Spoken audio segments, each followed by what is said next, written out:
السلام عليكم ورحمة الله وبركاته. وعليكم السلام ورحمة الله وبركاته. أهلين.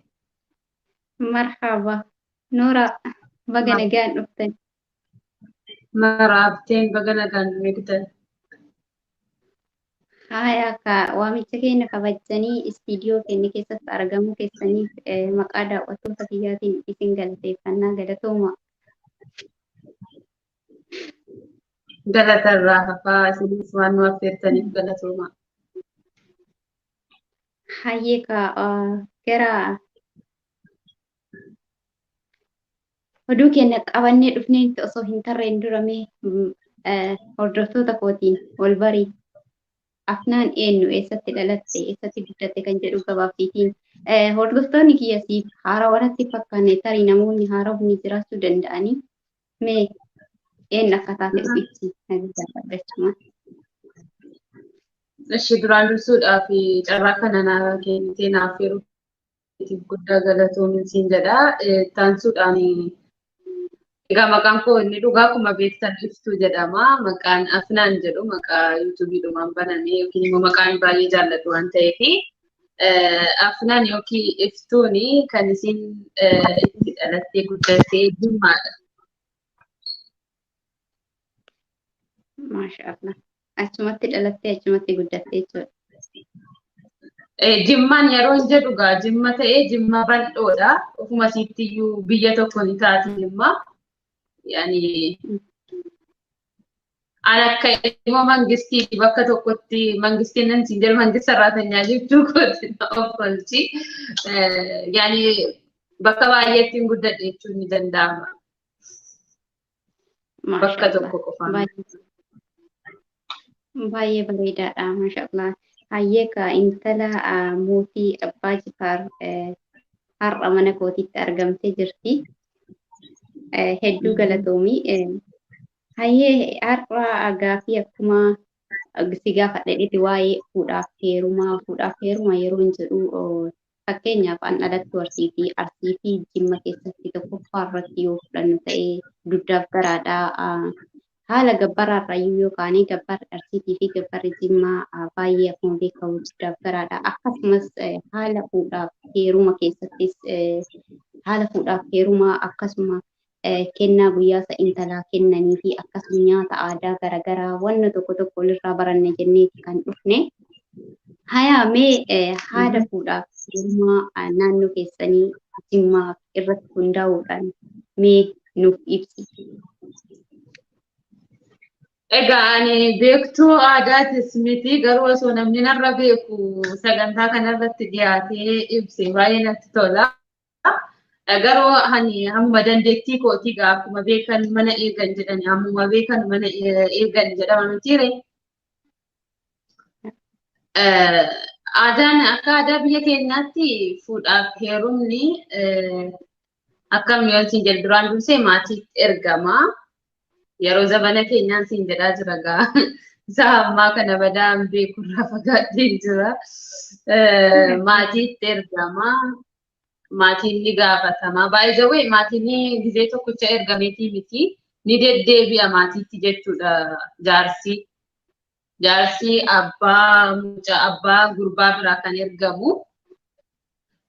Ni deddeebi'a. Erga deddeebi'een booda yaa dhumarra nama gaarii ta'uun isaa qoratamee ilma nama gaarii ta'uun isaa qoratamee hin salaatamoo hin salaatu karaa amantaa isaatti hagam cimaadha. Yaani amantaa kamiyyuu hordofu yoo ta'e kun hin qoratama. Erga qoratameen booda mucichi sun nama gaarii yoo ta'u hin kennamaaf jechuudha jaarsi suni gizee 2, 3, 4 erga deebi'een booda hin kennamaafi. Mucaan suni gabbara duratti baay'ee bahaaf lixanuuf isin beekte kan keessan baay'ee gabbara jechuun madri kan keenya hagas maraa miti yaani imaanii qabaa kennaan jaarsi suni jechuun namichi si fuudhu sun jaarsi kee jechuudha. Hammuma dandeettiitiin dhaabii hin qabu yaani hammuma dandeettiitiin ni kaanillee yoo ta'e horiin isin kennama yeroo tokko namni barbaades lafa yookiin lafa bunaa bakka bunni irra jiru buna safarii fi kennuu ni danda'a. Akkuma qabanuu ni beekte akkuma yaani dandeettii keetiitiin jechuudha. Galatoomti asirratti haala gabbara Jimmaa baay'ee gadi bu'aadha jedhanii yeroo dubbatanii argaa. Akkasumas firoonni biyyas ijoollee baay'eedha. Ijoolleen dhalatuu fuudhanii jedhanii haala aadaa irratti hundaa'ee immoo amantaa irratti hundaa'eeti gabbarri kan gadi bu'ee akkana Jimmatti. Haala aadaa hir'ifatee immoo amantaa irratti moo gara lachiinuu tokko jechuudha. Laale hamma amantaa irratti kan jedhamu kuni ta'us ni danda'a amantaa irratti baay'inaan kan hin beeku gara amantaa musliimaati. Plus ደግሞ amantaan kiristaanaas gannu hagas mara gabbaraan waliin miidhanu namni keenya gartee namni Jimmaa gabbaraan waliin miidhu tokkoffaa akka amantaatiinis namni sababa gabbartiitiin yookiin gabbartiinuma jechuun hin jiru bar biyya keenyatti kan si ajaa'ibu afaaniin iyyuu baay'ee wal didna afaan lugni keenya wal dida. Yaani fakkeenyaaf akka amantaatiin yoo deemte baay'ee ndawum aadaarraa adda ta'ee sitti dhufa. Yeroo baay'ee immoo aadaan Jimmaatii fi amantaa wal duukaa deema. Jechuun hamma fakkeenyaaf namni tokko yoo hin qabaata ta'e haguma qabu sanaan kenna. Garuu namoonni qabaatanus dhabanus fakkeenyaaf 50,000 ol kan kennu jiru. 50,000 iyyuu hin jiru ganna biyya keenya ta'uu dhugaa dubbachuuf ta'e. Gabbarri 50,000 iyyuu hin jiru. Yeroo an beekutti jechuudha. Kan keessan 200,000 minaamni deemasaa. Yoo hin caala. Sanuu oluu galuu oolu. Naan keenya haala amantaatiinis natti fakkaataan jechuun aadaanis amantaanis wal duukaa kan keenya sii galee. Fakkeenyaaf uffannaadhuma aadaa keenyaa yoo ilaalte akka amantiin jaallatutti gartee jechuun seera amantiitiin fi aadaan keenya waliin didu badaa. Asirratti iftu maseete haala amantaa yoo ta'e amantaa musliimaa shartiin isaa yaanii tokkochuma arsii eessatti arabaa bakkee hundumattuu amantaa yoo hundoomne jenne shartii isaa tokkocha waliin fakkaatuma qura'aanin tokkocha qura'aana irra hundaa'u waan ta'eef afaan isaa tokkochuma iyyuu waliif gala garuu haala aadaa irratti xiqqoo wal gataa beektaa arsii Jimmaa keessatti baay'ee wal gataa yoo haala arsii sababa gabbara wanni jedhee gabbara kennan laalan malee gaafa intala gadi baasan dachaa godhanii dubbatanii yeroo biraa bal'inaan tarii itti waliif taruu dandeenya jechuudha. Hayyee karaa akkuma siin jedhe karaa amantaatiin wanti wal morminullee hin jiru keessatti wal gaafa hin jiru amantaan jechuudha. Haala aadaa irratti mee gaafa intala takka gaafa gurguran kennaan qophaa'uu fi yookaan wanti haati mana keessa isiisaaf qopheessite fakkeenyaaf naannoo Jimmaa keessaa akkuma beekamu kittaannaa jennaan afaan biraa yoo qabaate hin beeku. Intalli yeroo heerumaaf jala keessu kittaanna jira aadaa arsiiti duraan amma hin jiru beekisuun duraan. Qayya jedhama qayyatu jira akkasumas meeshaa waan akka qodaa madaala jedhama gindoo jedhama saamsu jira meeshaa aadaa faamsu dubartiin dachaa ta'e dhuftee faa'u jira mee kun akkam isin biratti? Egaa gannoo gaaffii bareedaa na gaafattee amma fakkeenyaaf akka aadaa Jimmaatti kennaan yeroo heerumaa sana kennamuu fi amma katamaaniif gaxariin iyyuu adda sii galee haala gaxariitiin yoon sitti mee dhugaa dubbachuuf marfeen osoo nafiniin qodaan manaa bitamaa fi marfeen hin hafu jechuudha.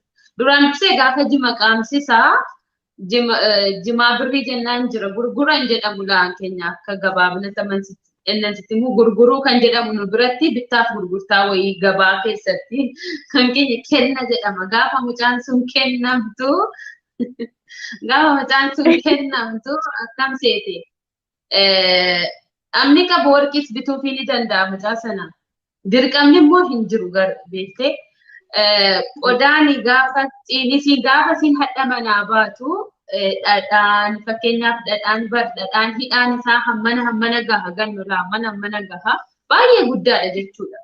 Hidhaan sun yoomii gaafa Jimmaa qaamsisa birriin mucaan sun dhiirri si fuudhu sun birrii fidu birriin sun adaadolii eessumolii bira obboleessa abbaa kee obboleettii abbaa keetiitiif nama sitti dhiyaatuuf qoodama birriin sun qoodamee kennamaa jechuudha. Zooree immoo gaafa siin heerumtu namni sun dhadhaa bitee dhufa. Yaani dhadhaadhaan wanti sun dhadhaadhaan bitama akka biyya keenyaatti jechuudha. Aadaa biyya keenyaatti dhadhaadhaan bitama. Ittaansuudhaan qodaan birriin jimaa qaamsisarraa hafe immoo yookiin horiidhaanis bitamee lafa kaa'amuu danda'a. Doon beeku gaala akka duriitti sitti maalan namaa jijjiirameera aslan. Hamma firmaan dur gadi baasa. Firmaa jechuuni fakkeenyaaf hadha yoo ati heerumtu qodaan kee marfeen osoo nafiin bakka wanta fusiin jedhu sin jedhama suubiin wanti mana keessatti ati fayyadamtu wanti sin fayyadamne qodaa manaa ka jedhamu malee tokko osoo nafiin bakkeerra baha. Uffanni haaraan sii bitamellee osoo nafiin bakkeerra baha. Bakkeerra bahee namni cidha dhufuun ilaala jechuudha dhaabatee qodicha sana. Akkuma waan gurguramuudhaaf bahee wayiitti sii galee. Inna qodaan sun hin bitamaa dhihaata hin higaa achumaan immoo deeman see wajjiniin bar fudhatteetuma deemtee numa amaamonni gabaa yeroo baay'inaan akka aadaa gaxariitti wanti fardaanii yeroo faradootiin yookiin immoo fardi dhuftee fuutee deemtu qodaanis wajjiniin ijoolleen bibbicuun wajjiniin dhufanii qodicha sanas fudhanii deeman jechuudha. Akka aadaa immoo ta'eetuma akka nama katamaa Jimmaatti jechuudha. Akka nama katamaatti jarri tirmaa gadi hin baasan. Tirmaa gadi baasnaan hin argine. Warroonni katamaa tirmaa gadi hin baasanu gaafa waamichi wayii ni jira. Maal jedhama? Narkaa badee ni jira. Millaash kan jedhamu jira. Nagayyaa fi jedhama akka arsii. Millaashi gaantanii. Okay. Millaashi sana gaafa siin dhuftee kenni cidha lammaffaadha jedhee gaafa katamaa sanatti jechuudha. Warqii jettamoo qodaa jettamoo hiriyootni kee maatiin keessaa gaafa sana kennaan kan sii kennamu jechuudha. So garaagarummaa qaba katamaanii fi gaxariin. Ana yoo gaafatte garuu haala gaxarii sanan natti tola. Haala katamaarra baay'ee bareeda.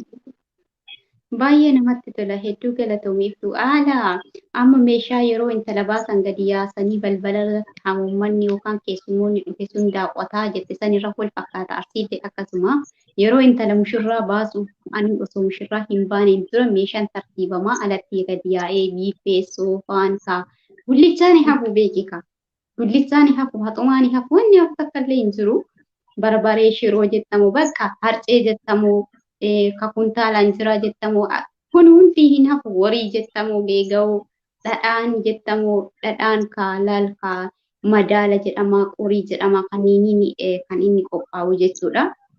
Tartiibanii kan mushurraa dura gabbaasanii ergasii booda makiinaadha. Duraan garuu fardaan jijjiirame qaafii jijjiirame soonu biyyaan bahin iyyuu jijjiirame makiinaan midhaaf ta'usaniidha meeshaan kan jala kaamee fe'amu. Yeroo iddoo tokkotti makiinaa isa lama kan midhaaf fe'u sun jechuudha. Isuusii sun lama fe'aa jechuudha meeshaa.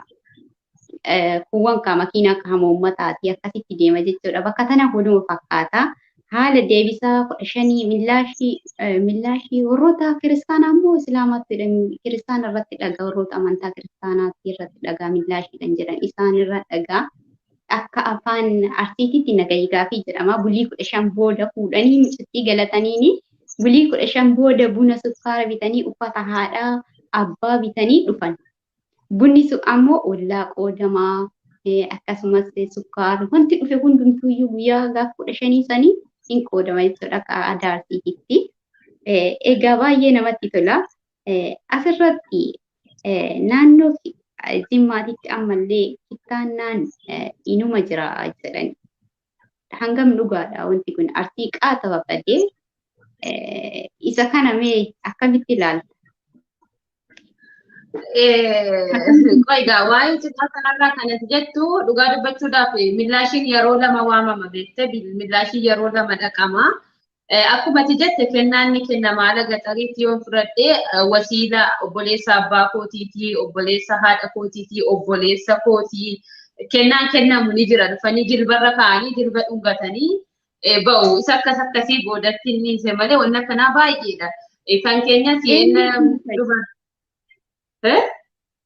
Eenyu dhungatanii yeroo abbaa warraa intalaa amma fakkeenyaaf abbaan manaa koo jechuudha yeroo maatii kootiif kenna kennu jilbarra taa'ee gad jedhee jilba haadha koo dhungataa jibba abbaa koo dhungataa akkuma sana maatii irra deemee dhungatee kennaa sana jilbarra kaa'a jechuudha. maashaallah laaqasitti wal gata. Asitti aadaa arsiititti ammoo gaafuma intala fudhatu sanii osseenee haadha mataa dhungatee biddilimsi itti ga'uufisee biraa baha. Isiillee waa kennitiif dogongoruu yoo baadhe watu kennamaa fi gaafa san dhungatee biddilimsi itti ga'uufisee biraa mushurraa ofii fudhatee qaxxaamura. Kan keenya gaafa sana haadhan argu. Haadhan argu dhiirri ol galee haadhan argu gaafa sana. Abbaa jilba dhungatee bahaa hin argu. Abbaa jilba dhungatee bahaa baay'ee ganama sanas wanti dhufu jira. Shaashii kan jedhamu wayii jira. Zabana keenya amma osoo hin taane kun zabana duriiti. Gina istil na'u jira gaxarii wanti kun beekte. Akka naannoo kootiitti jira shaashiin hin dhufa. Shaashii jechuun mucaan sun yoo nam tokko kan ittiin buune ta'ee shaashii dhufu wayii jira. Haadhatti kennama shaashiin sun dhufee maatiin muluun kenna jechuudha mucaa sanaa. Kenna fudhatanii galu jechuudha warroonni shaashii sana fidanii dhufanii. Shaashii yeroo sii galata. Naaf hin gale kennaa jechuun kennaa akkamiitti kennama si labbanii moo? Kennaafi yaani mucaan sun durbummaa yoo qabaatte durbummaan sun ganama ni dhufa shaashii jennaan shaashiidhaan ni dhufa. Achiin booda warroonni durbummaatti fidanii haadhatti kennan kuni kennaa fuudhanii fi galu.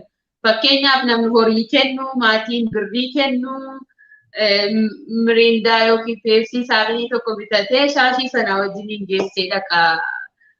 Jaarsi ammas jaarsa osoo hin taane dargaggootatti fidanii shaashii sana jechuudha manaa. Ganamu guyyaa sargii sanii kennaan kun ganamuu san dhufaa? Mucaan sun yoo ta'e qulqulluu taate yoo hojiin halkan hojjetame ganama sirrii fidu. Guyyama sargii sanii ani galee ergaa kanarraa argite shaashiin dhufaa? Guyyaa sargii osoo hin taane ganama gaafa wajjiniin rafanii ka'an jechuudha. Gaafa wajjin bulanii ka'anii ganama sana shaashiin giddee dirqama dhufa. Yaani maatiin si galee itti kooraatti boonaa mucaan jaraa nagaadhaan heerumtee fayyaadhaan kabajaa sii geessitee jaarsa siitii gaafa kennitu yaani gammachuudha. Gammachuudhaan immoo gaafa achii dhufanuu miriindaan peepsiin minaamin bitamee dhufamaa caatiin itti bitamaa. Osa ta'anii haadhatti kennama shaashiin sii galee haati fuutee ni bilchiti achiin booda kennaan maraqqananii kennan jechuudha. Ishi gaafiin kee lammaffaanii gara tittaanii na gaafatte aadaa jimmaatti hin hafuusi hin hafnes waan hafuusiti waan hin hafnes. Asirra waa si gaafadha ammallee. Yeroo isin suni kabaja yoo hin qabne wanti uumamu ni jira, wanti deebi'u ni jira. Ara balaan buute gaafa sana kabaja yoo hin qaban ani ijoollummaa kootiin na yaadadha mucaan tokko jechuun kun anyway kabaja yoo hin qabaanne sirriitti hin garafamti bara akka biyya keenyaatti alangaa jennaan jira. Alangaallee yoo hin qabaanne sakkiidhaan garafa. Jecheettara. Dhugaa hin qabdu taanaan abbaa manaatu garafa. Abbaa manaatu si garafa. Abbaa manaa kee si garafa. Hayyee.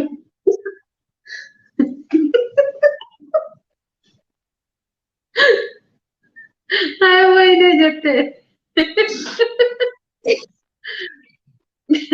Bagaalaa jedhama wallaahi gaafa yoo keessummaan amma fakkeenyaaf keessummaan gaafa dhufu akkana naanna'anii taa'u beektee gaafa mana cidhatti naanna'amee taa'amanii. Bakka sa'aatii sana qushaashaatti dhuma si godha dhiirri sun. Yootiin qabaanne jaarsuma kee ta'a jechuudha akka qushaashaatti si laala. Kanaa jettee dubartiin dubbii keenya sirriitti qabdi jechuudha waan sana. Haraa qabuun barbaachisaadha wanta kana gaafa sassalphachuu irraa. Baay'ee jechuun jaalalaa fi kabajallee kan qabdu dubartiin takka kabaja ofii eeggattee guyyaa geettii isii irratti gaafa dhattee jette isiifuu gammachuudha akkasumas kabaja qabdii waa hedduu huyyuu jedhanii kuni beektaa eenyu birattuyyuu barbaachisaadha maaliif jennaan dubartiin takka dirqama isii irratti kan ta'uu qabudha. Abbaa manaa isii guyyaa gaa'ela isii kabaja eeggattee kabaja sana ammoo isaaf laachuu qabdi kuni. Isii jireenya isii keessatti illee ofitti amanamummaa isii qabachiisa. Akkasumas yoo kana hin qabne ta'e gaafa abbaa manaa ofiittis gaafa dhatte hanga jiruu isii keessatti tasgabbii hin qabu ofitti amanamummaa hin qabdu jechuudha. Arrafamaa xiqqeeffamaa mataa isii gaccabaa jiraatti. Dubartiin kamiyyuu kabaja ofii osoo eeggattee baay'ee gaariidha jedhee yaada. Dhugaadha. Hayyee baay'ee galatoomii isaa lammataa nuuf dhugaa dubbachuudhaa fi amma waa hedduu as keessatti waa hedduu hubataa hin deema akkasumas jechoota baay'ee jiranii gizee tokko beektaa mucayyoo takka Adaamatti mana nyaataa seennee nama 4 taanee deemna. Ijoollee Jimmaa nama 3dha. Achuma nuti Arsiidha hin beeknu haasaa isaanii badaa hin beeknu mucaadhaan na bukkee kaayetteeni tan takka immoo tana wajjin deemtu Arsiidha olitti taaltee mataa qabattee dhiiraan bukkee jetti mana nyaataa keessatti.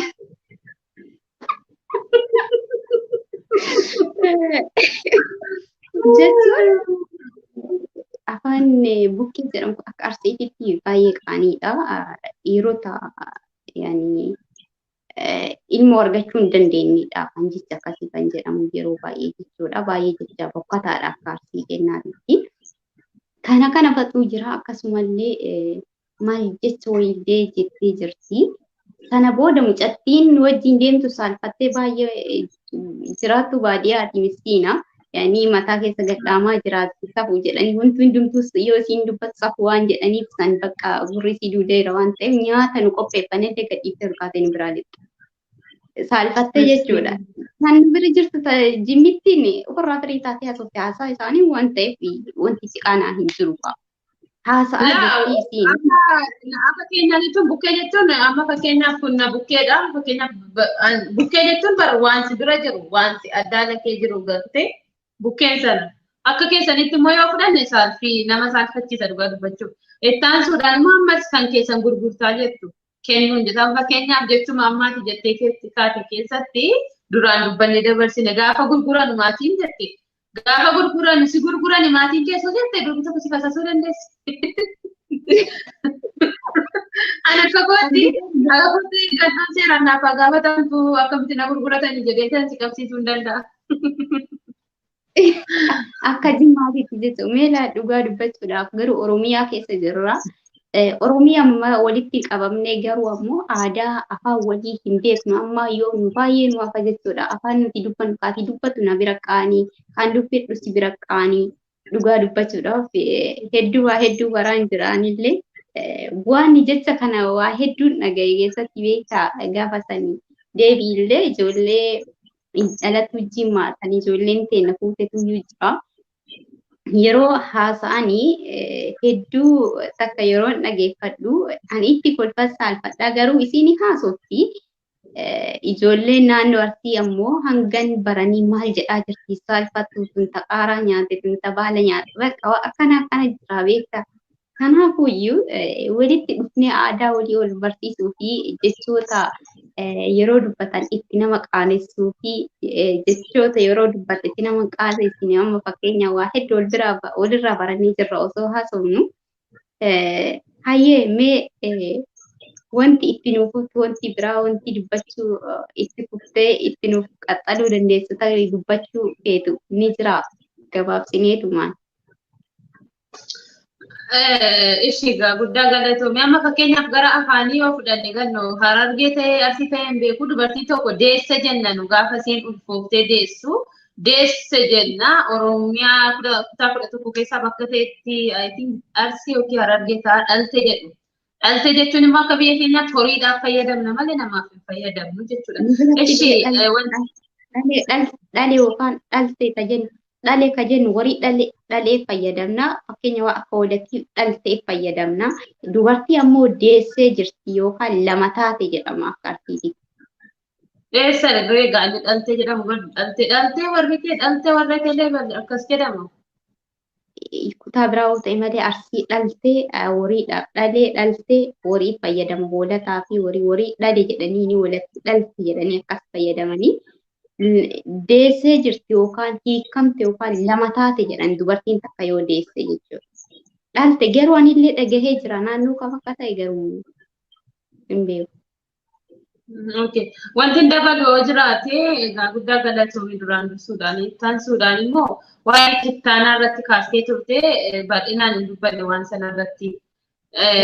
Wanti akka aadaa jimmaatti kittaanuun hin hafus hin hafnes waan hafus miti si galee maaliif seete wanti sun akka amantaattis yoo deemne haraamummaa dhabusi osoo murameedha kan ba'eessa ta'u akka biyya keenyaatti yoo dubartiin tokko hin muranne akkaramukumulaa moo maal jedhamu rabbis hin kabaju yoo muranne waan sana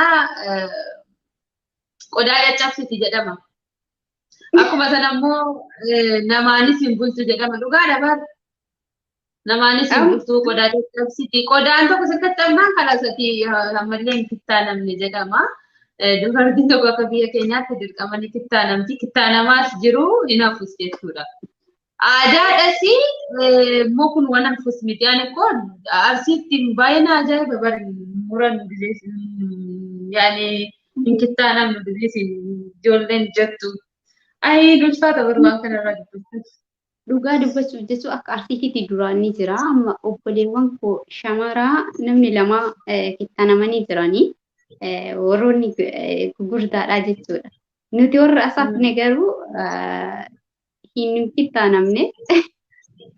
Amma meeshaa takka illee cabsee hin beeku. Wayyoo. Naur. Akka keenyaatti nauriidha waan kana. Ara bade. Dhugaa meeshaa takka illee cabsee hin beeku iftu ani. Ani ko wanti asabaa jiru beektee yeroo sinatti maaliin asabaa jira beektaa? Ani kittaanameera jarri anaan duraas kittaanamaniiru jarri anaan boodaa qofa sun kittaanamne deensee dabar.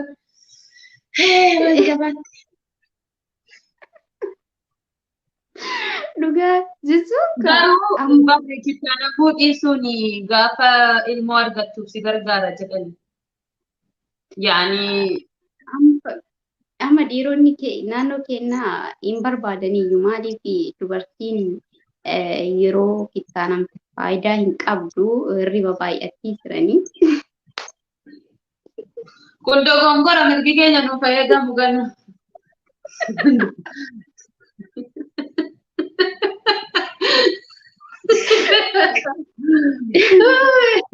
Garootuma barbaadaa dhugaa dubbachuuf danda'u. Kittaanamuun jechuun yoone konfidensii wayiis ni qabaata. Garuma sanaan iyyuu haasa'ames hafeeruma jedhaniiti jarreessi hafeeroo siiti maal goonaadhuma malee dhiirotiin keessanis jechuudha. Dhugaa dubbachuuf kan kittaanaman wayyanatti fakkaata akka yaadaati qaba. Iftu mee ati wanna kanaa si dhaqqabee jira? Ana garuu nan dhaqqabne si dhaqqabee jira.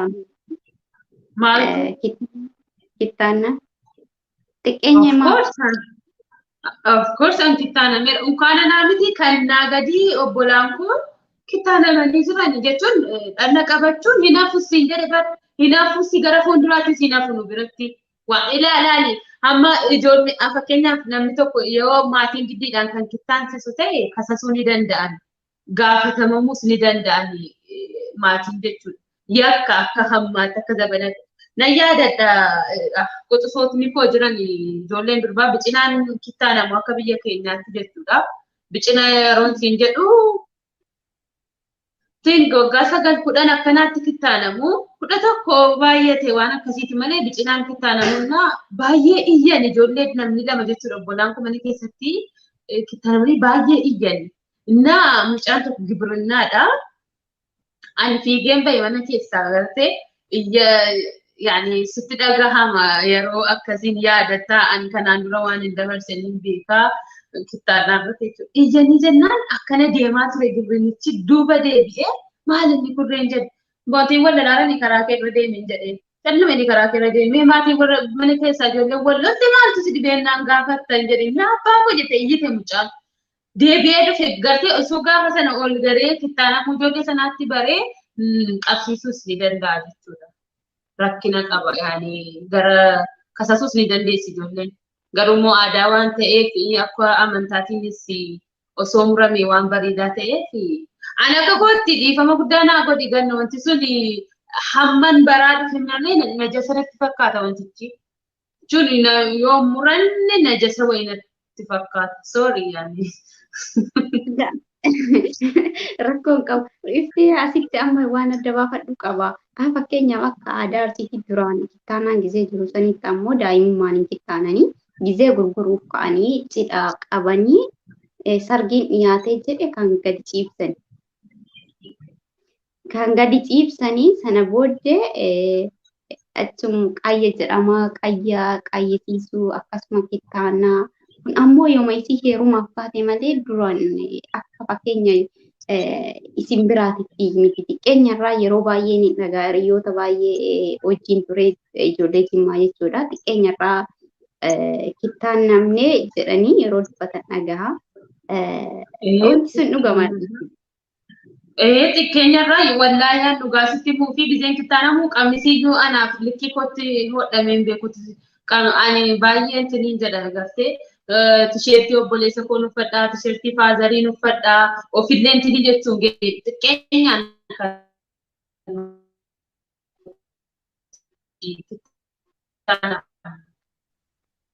wanni